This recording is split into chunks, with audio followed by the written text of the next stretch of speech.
Hello everyone, good morning. তোমরা সকলেই কেমন আছো? আশা করি তোমরা সকলেই ভালো আছো, সুস্থ আছো। আমি অনেক ভালো আছি। কোচবিহারেরই ছোট্ট একটা গ্রাম থেকে আমি সম্পা তোমাদেরকে স্বাগত জানিয়ে আজকে আরও একটা সুন্দর ভিডিও শুরু করতে চলেছি। আশা করি তোমাদের অনেক ভালো লাগবে আর সম্পূর্ণ ভিডিওটা দেখার অনুরোধ রইল। আজকে কিন্তু ওয়েদারটা বেশ মেঘলা, অনেকগুলো জামা কাপড় কেচেছি, তাই কিন্তু এখন মেলে দিচ্ছি। আর আজকে কিন্তু আমি তোমাদের সঙ্গে একদম সকাল থেকে ভিডিও কোনো শ্যুট করতে পারিনি। আমি কিন্তু একটু লেট করে ভিডিও শ্যুট করেছি, কারণ আমার একদম সকালের বাসি কাজ করা হয়ে গেছে। মেয়েও কিন্তু আজকে শনিবার, তার জন্য কিন্তু মেয়েও স্কুল থেকে চলে এসেছে। পাশের বাড়ির দুই ভাই এসেছে, ওদের সাথে খেলছে। জানো, বিশ্বাস করো, এক ভাইকে খেলা নিয়েছে, এক ভাইকে খেলা নেবেন না, তাহলে কি হবে বলো তো? এ তো ছোট থেকে ওর সঙ্গে আর কি ওর মানে সেট খায় না, তার জন্য একে খেলা নিবে না। আর এ তো সমানে কান্না করছে যে আমাকে খেলা নিচ্ছে না। ওর মাকে ডেকে আনলো, এনে বলল যে মা আমাকে খেলা নিচ্ছে না। ওর মাও তো রেগে গেছে। তাহলে ভাবো তো, আমরাও কিন্তু একদিনকালে ছোটোবেলায় এরকমই করতাম। যখন আমাদের কারোর সাথে খেলতে ইচ্ছা করতো না, তাদেরকে কিন্তু আমরা খেলা নিতাম না। তাহলে ভাবো, সেই দিনগুলো কিন্তু আমরা কিন্তু ঠিকই ভুলে যাই, আবার কিন্তু আমাদের বাচ্চা কাচ্চার কাছ থেকে কিন্তু সেই দিনগুলো কিন্তু ঠিকই মনে পড়ে আমাদের। তাহলে ভাবো, স্মৃতি কখনো কি ভোলা যায়? স্মৃতি তো শুধু সবসময় স্মৃতি হয়েই থাকে। আমি কিন্তু সকালবেলা চান করার সময়ই কিন্তু জামা কাপড়গুলো কেচে দিয়েছিলাম, কিন্তু মেলতে পারিনি। হঠাৎ করে বৃষ্টি এসেছিল, তার জন্য ভাবলাম একটু লেট করেই মেলি। আর ওইদিকে কিন্তু ডাল ভাত বসিয়ে দিয়ে এসেছি, আর এখন কিন্তু বেড কাভারটা আর কি পারবো বিছানার মধ্যে। সাদা বেড কাভার তো জানোই, এর আগেও সাদা বেড কাভারই বিছানো ছিল, আর তাড়াতাড়ি না নোংরা হয়ে যায়। প্রায় 4 দিন হয়ে গেল, তাতেই কিন্তু নোংরা হয়ে গেছে। তা ভাবলাম আজকে বেড কাভারটা চেঞ্জ করে ধুয়ে দিই। তাও তবুও তো দেখলে যে আকাশটা, ওয়েদার একদমই মেঘলা। আর কি বলো তো, সাদা বেড কাভার না বিছানার মধ্যে পারলে না বেশ ভালো লাগে। তার জন্য কিন্তু কিছুদিন ধরে না সাদা বেড কাভারই আর কি বিছানার মধ্যে পারছি। আর লাল বেড কাভার আছে, অনেক কালারের তো বেড কাভার আছে, ওই বেড কাভারগুলো না বেশি একটা ভালো লাগে না পারলে। আর আমার কিন্তু সাদা বেড কাভারগুলো বেশ পছন্দ আর কি। আজকে তো শনিবার, ভিডিওটা তো আমি আজকে ছাড়বো না, রবিবারের দিনই ছাড়বো। আর আজকে তো শনিবারের দিন, জানোই তোমরা, জামাই ষষ্ঠী। তোমরা সবাই কিন্তু জামাই ষষ্ঠীতে যেও, খাওয়া দাওয়া করো, সবার জন্য কিন্তু শুভকামনা রইল। আর আমাদের না জামাই ষষ্ঠীটা নেই আর কি, তার জন্য কিন্তু আমরা জামাই ষষ্ঠীতে যাইনি। তা আমরা তো 4 বোন, তার জন্যে কিন্তু আর কি আমাদেরকে শুধু জামাই ষষ্ঠীর নিমন্ত্রণ করে, আর দিদিগুলোকে করে না, কারণ ওদের মানে কাস্টের মধ্যে তো জামাই ষষ্ঠী নেই। আর আমার হাজব্যান্ডরা তো জানোই যে আমাদের বাপের বাড়ি হলো রাজবংশী, আর শ্বশুরবাড়ি কিন্তু মানে যাকে বলে বিশ্বাস টাইটেল, এরা কিন্তু এদের মধ্যে কিন্তু জামাই ষষ্ঠী আছে, আর আমাদের রাজবংশীদের মধ্যে কিন্তু জামাই ষষ্ঠীটা নেই আর কি। তার জন্য কিন্তু আমার মা আর কি আমাকে আর কি নিমন্ত্রণ করতো প্রত্যেক বছরই। তা আমরাই না 2 বছর থেকে আর যাই না, কারণ যখন আমরা যাই আর দিদিগুলো শোনে, তাদের কিন্তু মন খারাপ হয়। তার জন্য আমরা ভাবলাম যে মাকে বলেছি, এবারও আমাকে নিমন্ত্রণ করেছিল, কিন্তু আমি বলেছি না মা, আমরা যাব না। কারণ আমরা যদি তোমার নিমন্ত্রণ করার ইচ্ছা করে তাহলে তুমি সবাইকে করো, আর না হলে আমাদেরকে বলো না আর কি। তার জন্য কিন্তু ওদের আবার নিয়েই, তা ওরা আবার যাবে না, বুঝছো? ওদের নিয়ে দেখে ওরা কিন্তু নিমন্ত্রণ খেতে যাবে না, কিন্তু আমরাও গেলেও আবার তাদের সমস্যা। তার জন্য আর কি আমরা 2 বছর থেকে আর আমরা জামাই ষষ্ঠীতে যাই না।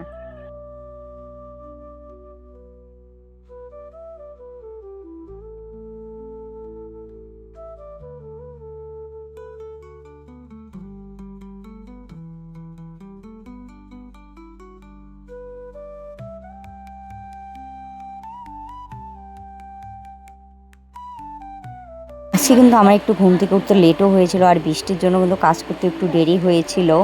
আর কি বলো তো, কালকে না দুধওয়ালা দুধ দিয়ে যায়নি, তার জন্য মেয়েও কিন্তু আজকে সকালবেলা না খেয়েই স্কুলে গেছে।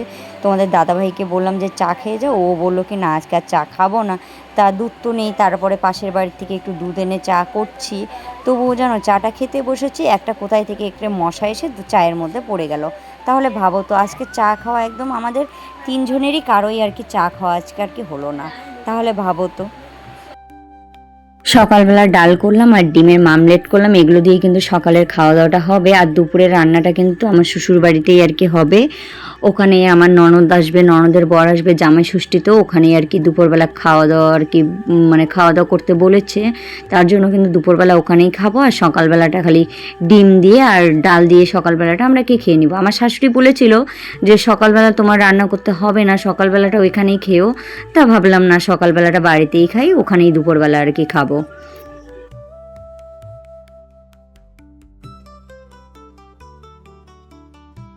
মেয়ের জন্য একজোড়া জুতো নিয়ে এসেছি, আমার জন্য একজোড়া আর কি জুতো নিয়েছি, তাই ভাবলাম তোমাদেরকে জুতোর ডিজাইনটা একটু দেখিয়ে দিই। আর খাওয়া দাওয়া তো হয়ে গেছে সকালে, আর আইটা বাসনগুলো আছে সেই বাসনগুলো আর কি মেজে নিই। আর আজকে ভাবতেছি যে কাজ তো ফাঁকা আছে, রান্না হয়তো নাই, তার জন্য আর কি এই র্যাকটা আজকে পরিষ্কার করবো। আর যেই জিনিসগুলো আমার প্রয়োজন হবে না না, আজকে সেই জিনিসগুলো কিন্তু ফেলে দেবো, আর সেই জিনিসগুলো কিন্তু রাখবো না। প্রায় প্রত্যেকটা জিনিস আমি অনেক দিন থেকে ব্যবহার করি না, নিচের একদম যে থাকের জিনিসগুলো হচ্ছে তাকের, ওই জিনিসগুলো কিন্তু আজকে ফেলে দিব। কারণ ময়দাগুলোও মানে পোকা ধরেছে দেখি, অনেক কিছু আছে, ওই জিনিসগুলো আমি অনেক দিন থেকে ঠিক মতো ব্যবহারই করি না। কারণ জলপাইয়ের আচার আছে, বড়াইয়ের আচার আছে, সেই আচারগুলো খাওয়া হয় না, সেগুলোও ভাবলাম আজকে ফেলে দিব।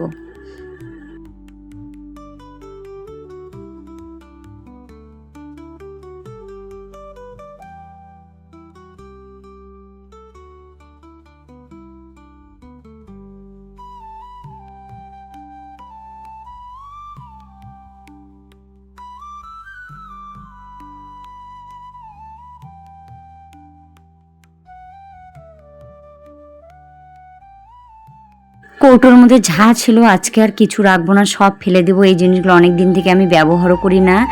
আর সবগুলো কৌটো ধুয়ে একদম কিন্তু শুকাতে দেবো, কারণ র্যাকটাও এত কালো হয়ে গেছে না, তোমাদেরকে কি বলবো, অনেক দিন থেকে আমি র্যাকটা পরিষ্কার করি না। আর পরিষ্কার করার জন্য কিন্তু একটা শ্যাম্পু নিয়ে নিয়েছি, আর বাসন মাজা সাবান দিয়ে কিন্তু পরিষ্কারটা করব। আমি তো লক্ষ্য করি যে মানুষ ছাপ নেয় না, ছাপের থেকেও না বাসন মাজা সাবান বলো, একটু যদি শ্যাম্পু নাও না, সেই জিনিসটা দিয়ে কিন্তু আরও তাড়াতাড়ি পরিষ্কার হয়। তোমরা একবার ট্রাই করে দেখতে পারো, কিন্তু বাসন মাজা সাবান কিন্তু খুব উপকারে লাগে। এই যে মানুষ যে বোতল বলো, কৌটা বলো, অনেকে কিন্তু ছাপ দিয়ে পরিষ্কার করে। আমি বলি কি, ছাপ দিয়ে পরিষ্কার না করে তোমরা একদিন বাসন মাজা সাবান দিয়ে পরিষ্কার করে দেখো।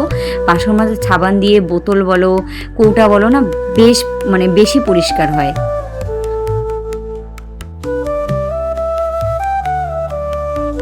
আমি কিন্তু নিত্যদিনে যে ব্যবহার করা জিনিসপত্র বলো, আমি কিন্তু এই যে কৌটোগুলো দেখছো, আমি কিন্তু 1 টাকাও কৌটোর পিছনে খরচা করি না।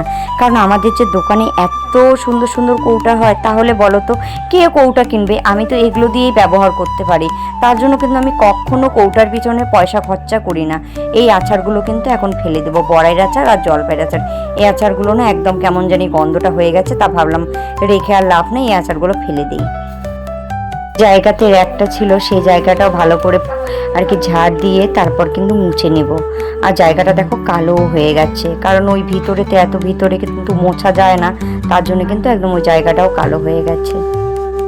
ভাবছি এবার আর র্যাকটা এখানে রাখবো না, আমার না দরজাটা মেলাতে খুব সমস্যা হয়।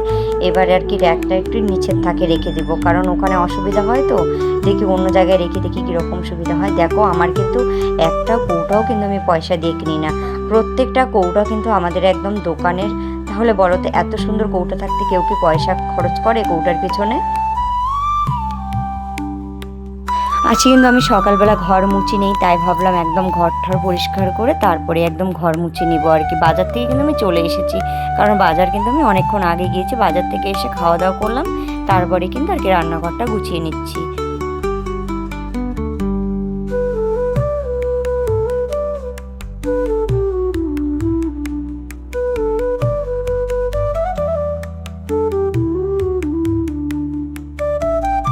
আমার কিন্তু একদিন ঘর না মুছলে কিন্তু ভালো লাগে না। আমি কিন্তু প্রত্যেক দিন, আমার যদি বিকালও হয়ে যায় তবুও কিন্তু আমি কোনো কাজের ব্যস্ততার মধ্যে যদি আমি থাকি, হয়তো আমি সকালবেলা কোনো দিন কোনো কারণে ঘর মুছতে পারলাম না, তাহলে যদি একদম বিকালও হয়ে যায় তবুও কিন্তু আমি ঘর মুছে নেব, কারণ আমার ঘর না মুছলে না একদমই ভালো লাগে না।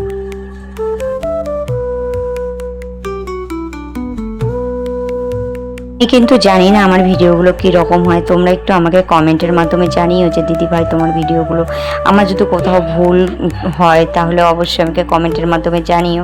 সেই ভুলগুলো কিন্তু আমি শুধরে নেওয়ার চেষ্টা করব, কারণ প্রথম প্রথম ভিডিও করছি, হয়তো কোনো খারাপ হতেও পারে, এডিটের সমস্যা হতে পারে, আমার ভয়েসের সমস্যা হতে পারে। আমার কিন্তু অনেক ভয়েস খারাপ হয়, সেটা আমি জানি, কারণ আমি না একদম ক্যামেরার সামনে কথা বলতে ঠিক মতো পারি না। যদি কোনো ভুল হয় তোমরা সেটা কিন্তু আমাকে কমেন্টের মাধ্যমে জানিও, আমি সেই ভুলগুলো কিন্তু সংশোধন করার চেষ্টা করব।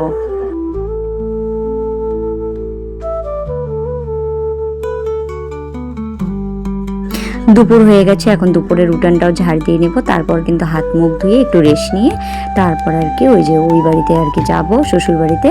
ওখানে গিয়ে এখনও হয়তো শাশুড়ি রান্না হয়নি, তা একটু লেট করে ওখানেও আবার একটু রেস্ট নিয়ে তারপর কিন্তু দোকানে যাব, দোকানে গিয়ে বসবো, তারপর তোমাদের দাদাভাই এসে ওদের বাড়িতে খাওয়া দাওয়া করে দোকানে যাবে, তারপর আমি কিন্তু আসার সময় খাওয়া দাওয়া করে আর কি বাড়ি আসবো।